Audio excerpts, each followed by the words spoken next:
Buenos días, buenas tardes o buenas noches, de acuerdo a la hora en la que estén observando este video. Ahora vamos a analizar la guía 15 para la semana 15 en la fase 3 de la materia de lenguaje y literatura para primer año de bachillerato.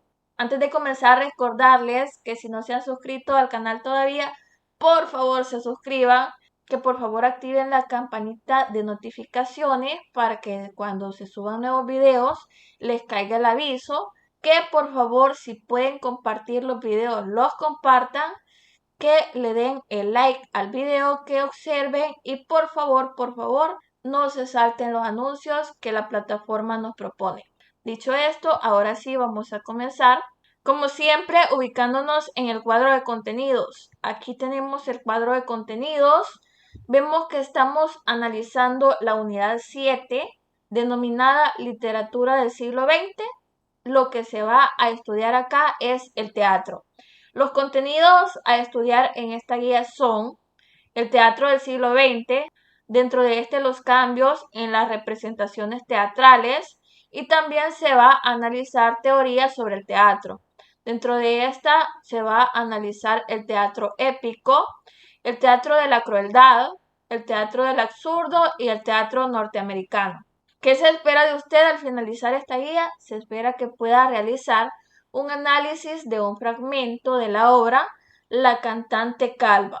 Pasamos así a la actividad 1. En la actividad 1 le piden lo siguiente: observa las imágenes y responde en tu cuaderno. Tenemos el primer punto por acá. En el primer punto le dicen explica las diferencias entre los siguientes elementos. Vamos a verificar las imágenes y vamos a establecer en qué se diferencian en cuanto a arquitectura, iluminación y también cómo están distribuidos y ubicados el público y los actores. Conocido lo que se nos solicita, podemos empezar por la arquitectura. En la imagen 1 observamos que la arquitectura se presenta básica, simple. Vemos una arquitectura, un lugar abierto al aire libre, como de la época grecolatina. Los colores usados en ese lugar son claros. El escenario se coloca como atracción principal en el centro. En la imagen 2 observamos algo muy diferente, una arquitectura más moderna y lujosa. El teatro se encuentra cerrado totalmente, a diferencia del anterior. Los colores utilizados son sobrios, un poco oscuros, maderosos. Todos los elementos que decoran el teatro están finamente distribuidos, muy bonitos. Incluso vemos un techo pintado y el escenario se encuentra colocado a un costado del teatro. En cuanto a la iluminación, en la primera imagen podemos mencionar que se encuentra al aire libre, por esto la iluminación es más fuerte, obviamente. A esto se agrega que la estructura está pintada de colores claros. En la segunda imagen percibimos una iluminación sobria, la estructura no está abierta al aire libre, por lo que no se deja entrar luz. Además, se encuentra pintada con colores que aportan oscuridad al interior y las luces utilizadas para iluminar el lugar son tenues, más que nada en el área del público, esto con la finalidad de dar un mayor protagonismo al escenario y que las personas, el público, se centre en lo que sucede en el escenario. Luego, en cuanto al público y los actores, en la primera imagen los actores se encuentran desarrollando su acto al centro. En la segunda imagen, el escenario en el que se encuentran los actores desarrollando su acto se encuentra a un costado del teatro y el público está distribuido entre algunos que se encuentran al centro en el primer nivel y los que se encuentran en el área de palco que rodea toda la estructura formando una media luna y provocando así que haya una mejor apreciación del escenario. Ya que resolvimos el punto 1 de la actividad 1, vamos a pasar al punto 2. En el punto 2 se le cuestiona cuál teatro crees que es el más antiguo y por qué. Desde la perspectiva que nos da cada una de las imágenes, el teatro que se refleja en la primera imagen sería el más antiguo, pues este hace referencia al teatro grecolatino, que fue donde realmente se originó el teatro como tal. En el punto 3 le piden que responda qué sabes sobre el teatro moderno, que explique un poco. Vamos a responder a esta pregunta afirmando que el teatro moderno cuenta con características muy importantes y únicas que lo diferencian de los otros tipos de teatro. Entre esas características podemos mencionar algunas, como por ejemplo que sus obras cuentan con una excelencia tecnológica que permite hacer cambios en el teatro. Este tipo de teatro nace en Italia en 1520 como teatro realista. Además, en el siglo XIX destacan algunas mejoras en cuanto a la arquitectura, la escenografía y se construyen teatros mucho más grandes. Estos teatros se convierten en obras famosas a nivel mundial. Las obras destacan por el profesionalismo y selección de las mismas y las ideas no son alteradas. En cuanto a la iluminación que ya mencionábamos antes, cuando detallamos o describimos las imágenes, en cuanto a la iluminación, en el auditorio se comenzó a bajar la luz con la finalidad de que el espectador se concentrara en el escenario, ya que ahí se ilumina un poco más para llamar la atención del espectador. A esto se agrega el uso de escenarios vivos, es decir, escenarios que van cambiando por escena. También se da la oportunidad de hacer teatros diferentes y hay muchas transformaciones hasta el romanticismo. Este tipo de teatro es considerado el teatro líder o referente para todos los tipos de teatro. Respondidas las tres cuestiones que se nos plantean en la primera actividad, podemos pasar a la actividad 2. En la actividad 2 le piden lo siguiente: lee la información sobre el teatro del siglo XX y responde en tu cuaderno. Encontramos la información por acá. La información se titula Renovación teatral del siglo XX.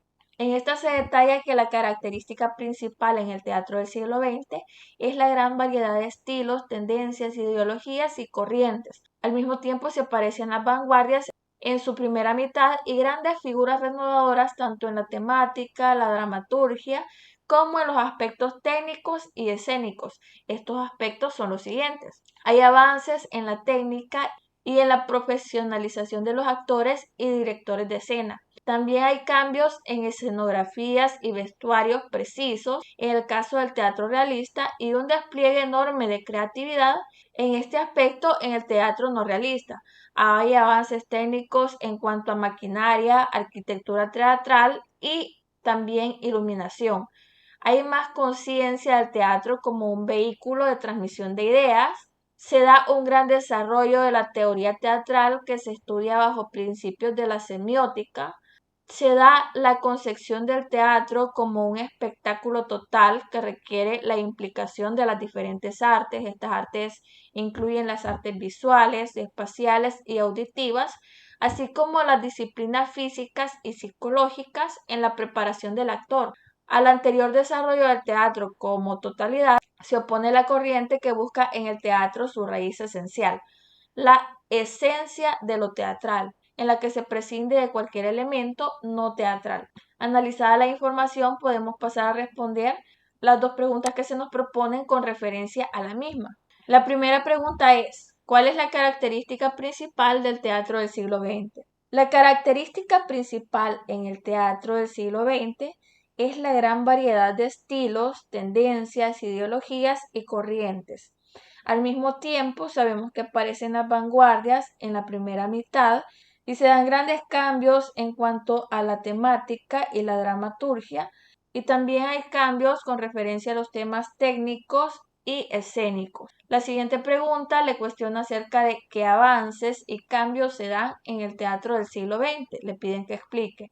En este punto lo que vamos a responder son estos mismos cambios que se plantean acá en esta información que ya habíamos detallado cuando leímos el fragmento, cuando leímos el informe, y son esos: los avances en la técnica y la profesionalización de los actores y directores de escena, las escenografías y vestuarios precisos en el caso del teatro realista y un despliegue enorme de creatividad en aspectos del teatro no realista, avances técnicos en maquinaria, arquitectura teatral e iluminación, la conciencia del teatro como vehículo de transmisión de ideas, el gran desarrollo de la teoría teatral que se estudia bajo los principios de la semiótica, la concepción del teatro como un espectáculo total que requiere la implicación de las diferentes artes. Estas artes son visuales, espaciales, auditivas, y la conciencia de que todo el desarrollo del teatro en su totalidad se opone a la corriente que busca al teatro como su raíz, como su esencia, la esencia de lo teatral, en la que se prescinde de cualquier elemento que no sea teatral. Resuelto esto, podemos pasar a la siguiente actividad. En la siguiente actividad se nos muestra información referida al sistema de Stanislavski. Vamos a verificar primero la información que se presenta en el cuadro referente a la biografía de este personaje. Se dice que él nace en Moscú el 17 de enero de 1863 y muere el 7 de agosto de 1938. Fue un actor, director escénico y pedagogo teatral ruso, creador del método interpretativo Stanislavski y cofundador del Teatro de Artes de Moscú. En la información se nos presenta lo siguiente. Se nos dice que el sistema surge a mediados del siglo XX como resultado de muchos años de esfuerzo. Esta información no la vamos a leer y analizar por separado, dado que las preguntas que se nos muestran con referencia a la misma nos cuestionan acerca de en qué consiste el método y estaríamos repitiendo la misma información, por lo que nos vamos a ir de un solo a las preguntas. Tenemos acá las preguntas. Explica con tus palabras en qué consiste el sistema Stanislavski. A esto vamos a responder de la siguiente forma. El sistema surge a mediados del siglo XX luego de mucho esfuerzo por parte de su precursor Stanislavski para dar a conocer el proceso o forma a través de la cual una persona puede controlar el rendimiento en aspectos intangibles e incontrolables del comportamiento de los seres humanos. Para lograr lo anterior, él propone que es necesario tener control sobre la memoria emocional. Ese es el primer punto. En el segundo punto le piden que explique cada uno de los principios del sistema Stanislavski que se presentaron en el texto. Estos son la concentración, la relajación, la comunicación y contacto, las unidades y objetivos y el trabajar con el texto del libreto. Para cada uno vamos a dar una interpretación propia. En cuanto a la concentración, esta consiste en que el actor se traslade a la obra y que de alguna manera reencarne en el personaje para que viva como él, para que piense como él. Luego, la relajación la vamos a interpretar como ese punto en el que el actor debe dejarse llevar, debe eliminar la inflexión y rigidez de su cuerpo, de su ser físico y fluir. En cuanto a la comunicación y contacto, el actor debe interactuar con otros personajes, pero mantenerse siempre dentro del libreto. Referido a las unidades y objetivos, el actor debe dividir el rol o el papel en unidades sensibles que puedan ser trabajadas individualmente. En el último principio, que es trabajar con el texto del libreto, esto se refiere a dar sentido al texto encontrando su repercusión en los aspectos sociales, políticos y artísticos. Hemos resuelto estos ítems. Luego se nos plantea información referida a las corrientes teatrales del siglo XX. De igual manera, se nos pide hacer un análisis de todo el texto cuando se nos plantea la actividad o ejercicio a realizar, por lo cual tampoco vamos a leer esta información completa, dado que la vamos a repetir en ese caso en las respuestas que demos a las preguntas que se nos plantean. Por lo cual, de una vez, vamos a ir a responder esas preguntas. Vemos que solo es un ítem, el que le proponen para la información anterior. Se le pide que explique con sus propias palabras en qué consiste el teatro épico, el teatro de la crueldad, el teatro de lo absurdo y que mencione las diferencias que estos tienen entre sí. Se le sugiere que aplique la técnica del subrayado. Yo les voy a hacer mi propuesta, usted puede analizar la información también, aplicar la técnica del subrayado y sacar sus propias conclusiones. Vamos a iniciar. En cuanto al teatro del absurdo, este es un estilo de teatro que va más allá de la tradición y de la forma. Suele presentarse este tipo de teatro como un drama en el cual las escenas se incorporan de manera suelta, a veces rompiendo la linealidad o secuencia de la historia.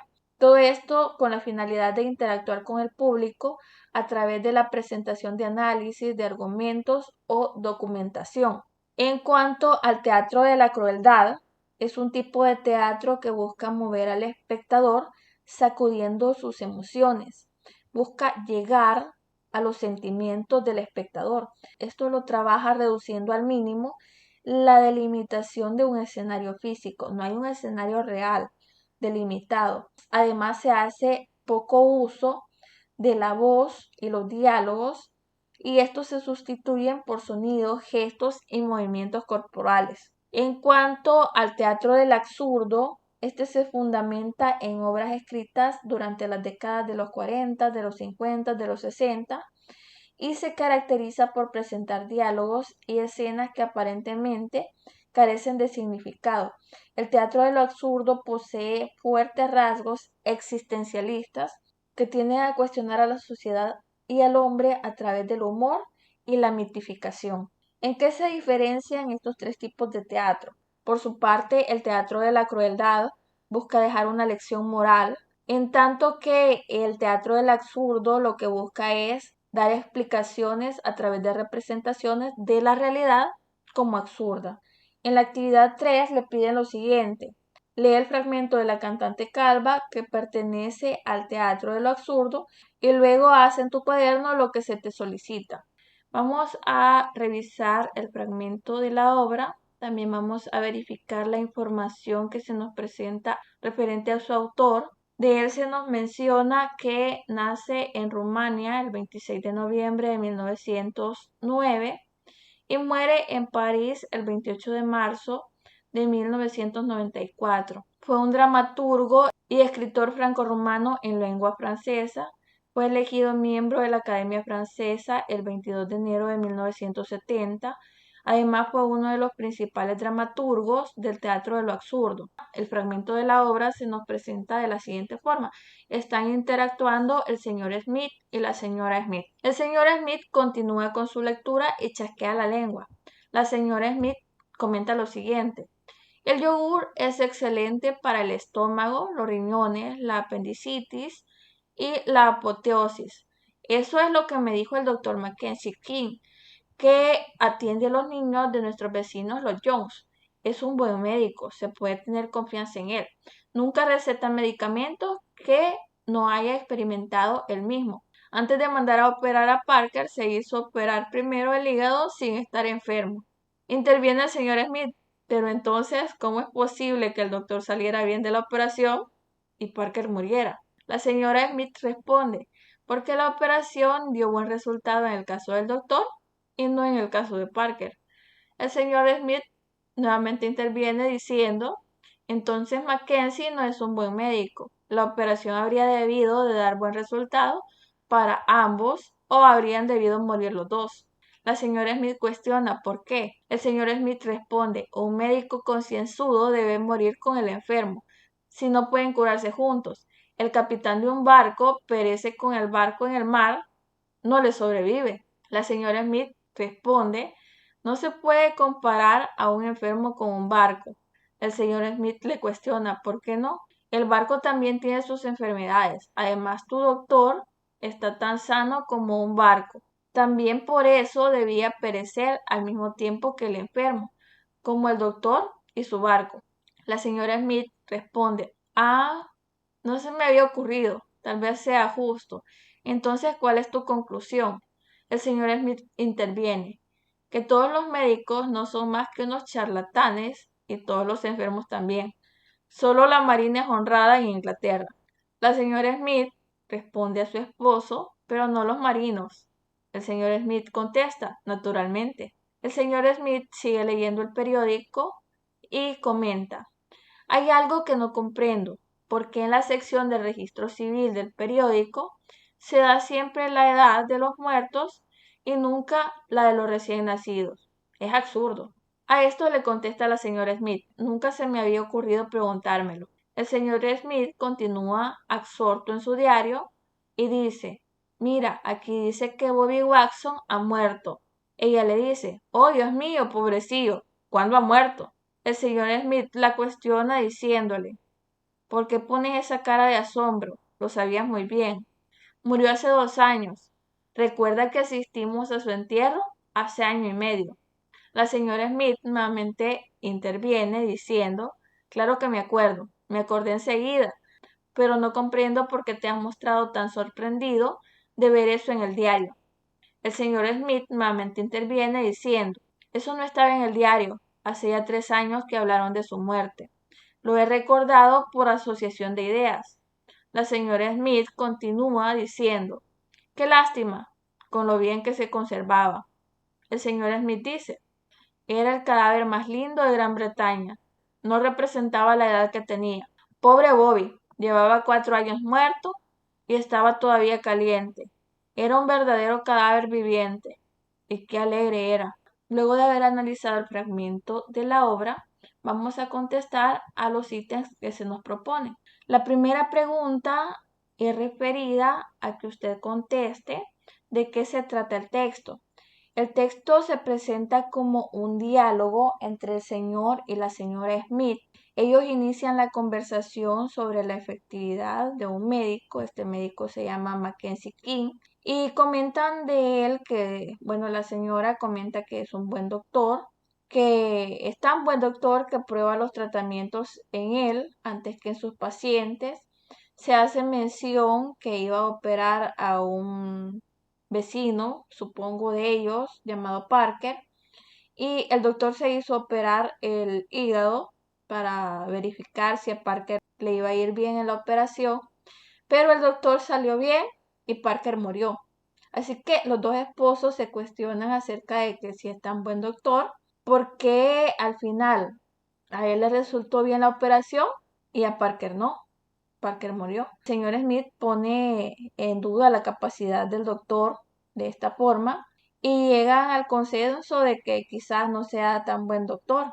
Y comienzan luego a dialogar acerca de las noticias en el periódico y cómo en el periódico se colocan las edades de los muertos y no se colocan las edades de los recién nacidos. Comentan también sobre otro personaje en la historia llamado Bobby, que murió hace 2 años, pero se veló hace año y medio.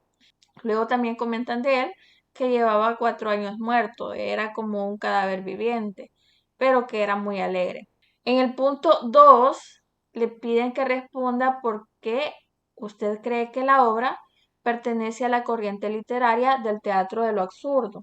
Por sus características, enfocándonos propiamente en este fragmento, se percibe en el fragmento y en la obra en general que los temas que se tratan contrastan mucho con la razón, se perciben de alguna manera ilógicos, como por ejemplo en el fragmento el hecho de que el doctor se mande a operar él mismo para poder garantizar la seguridad de sus pacientes, y también resulta un poquito ilógico que se hable de un hombre que murió hace 2 años, fue velado hace año y medio y llevaba 4 años muerto. En el punto 3 se le cuestiona acerca de a qué cree usted que se refiere el señor Smith cuando dice el capitán de un barco perece con el barco en el mar.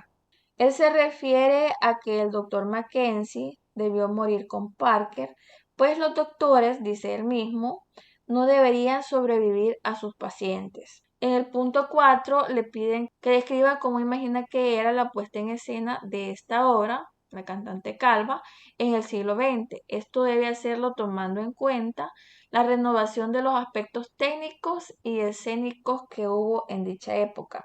En lo personal, yo me imagino un gran teatro, los actores interactuando en un gran escenario, personificando muy, pero muy bien a sus personajes, valga la redundancia. metidos en el personaje, pensando como el personaje, siendo el personaje. Me imagino también cambios de escena muy interactivos debido a los recursos mecánicos con que se contaba en esta época. Pienso en todo el teatro pintado con colores madera, luces tenues en la sala y fuertes en el escenario, además de vestuarios adecuados a la época y al momento que se refleja en cada una de las escenas. En el punto 5 se le pide responder cómo cree usted que debería ser la interpretación de los personajes del fragmento, tomando en cuenta los principios del sistema Stanislavski. Referido a esto, sabemos que los principios son concentración, relajación, comunicación y contacto, unidades y objetivos, y el último que es trabajar con el texto de libreto.